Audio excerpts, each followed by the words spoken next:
2018 dari kelas B. Nah, di sini saya akan menjelaskan sedikit mengenai biotransformasi, farmakokinetik dan farmakodinamik dari obat paracetamol.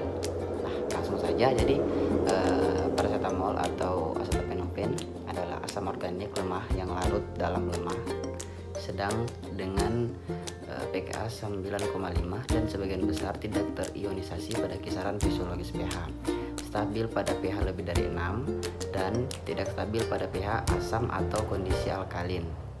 Kerutan lemaknya memungkinkan menembus membran sel dengan cepat dan juga dengan mudah melintasi penghalang darah otak. Paracetamol cepat diserap oleh difusi pasif di usus kecil. Kemudian paracetamol atau N-acetyl aminofenol mempunyai rumus struktur C8H9NO2 dengan berat molekul 151,16. Paracetamol ini memiliki gugus fungsi, ada fenol, anilin, keton, dan cincin aromatik, di mana ketika cincin aromatik itu berikatan dengan OH akan berubah menjadi fenol. Gugus OH yang tersubstitusi pada paracetamol akan menjadi kelarutan dalam air dan menjadi lebih tinggi. Hal ini diperlukan agar ketika obat ini ditelan, maka obat ini akan segera larut dalam air sehingga mempercepat metabolisnya. Adanya gugus OH ini di mana pasangan elektron bebas di atom O ikut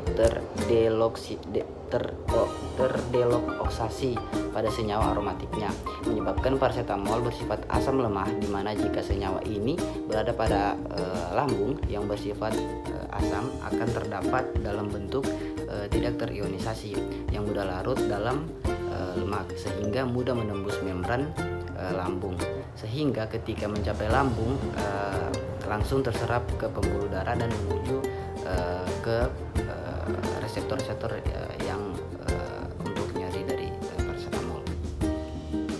Nah, hubungan struktur dan aktivitas obat paracetamol yang pertama yaitu adanya gugus OH tersubstitusi. Gugus OH tersubstitusi ini meningkatkan kelarutan dalam air sehingga mudah dimetabolisme oleh tubuh. Yang kedua, ada cincin benzen yang bersifat lipofilik sehingga membantu penetrasi ke dalam membran biologis. Substituen pada benzen meningkatkan sifat lipofilik dan afinitas pada reseptor. Yang ketiga yaitu ada aketon. Keton memiliki efek analgesik. Jika gugus karbonil ini diganti dengan gugus metilen CH2, aktivitas analgesiknya akan hilang atau berkurang. Yang keempat ada anilin. Anilin memiliki efek antipiretik. Substitusi pada gugus amino mengurangi sifat kebebasan, mengurangi aktivitas pada toksisitas. Kemudian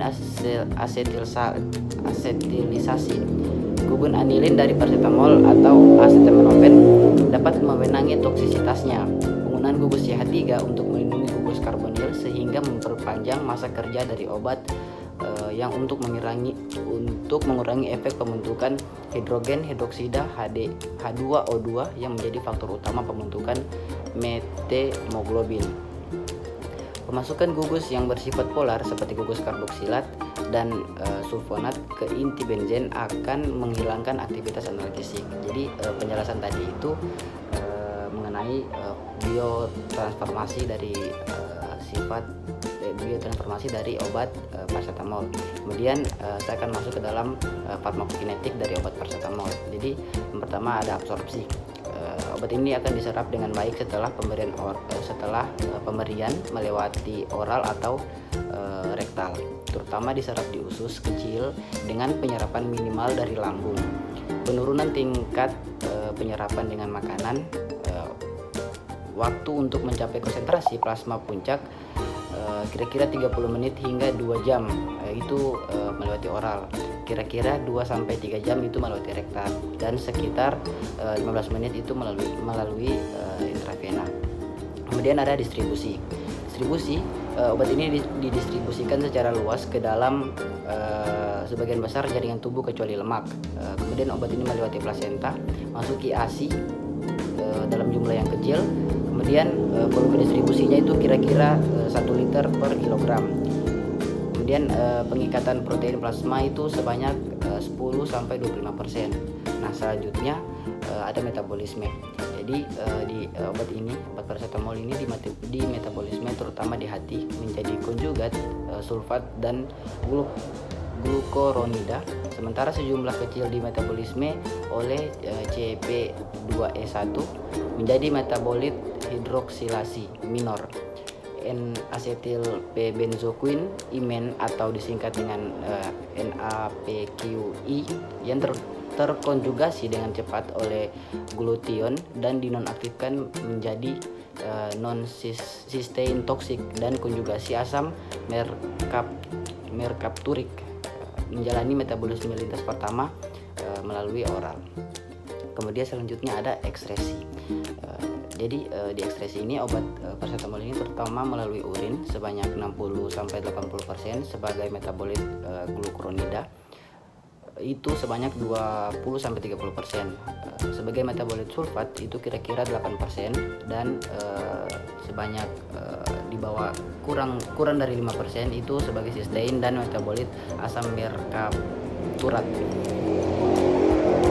Waktu paruh eliminasi dari obat paracetamol ini kira-kira 1-4 jam. Nah, itulah tadi farmakokinetik dari obat paracetamol. Nah, selanjutnya ada farmakodinamik dari obat paracetamol. Jadi obat paracetamol ini merupakan salah satu obat NSAID yang lebih sering digunakan sebagai analgesik dan antipiretik. Obat ini adalah menghambat sintesis prostaglandin di otak, sehingga efek analgesik dan antipiretik yang lebih baik menghambat sintesis prostaglandin adalah paracetamol. Terjadi karena penghambatan proses perubahan asam AA atau arakidonat oleh enzim siklooksinase. Kemudian sel ini yang akan mengalami jejas mensintesis asam arakidonat dan peroksida untuk masuk dalam proses inflamasi. Asam arakidonat akan dimetabolisme oleh dua enzim, yaitu lipooksigenase atau disingkat dengan LOX, dan enzim siklooksigenase atau disingkat dengan CHOX.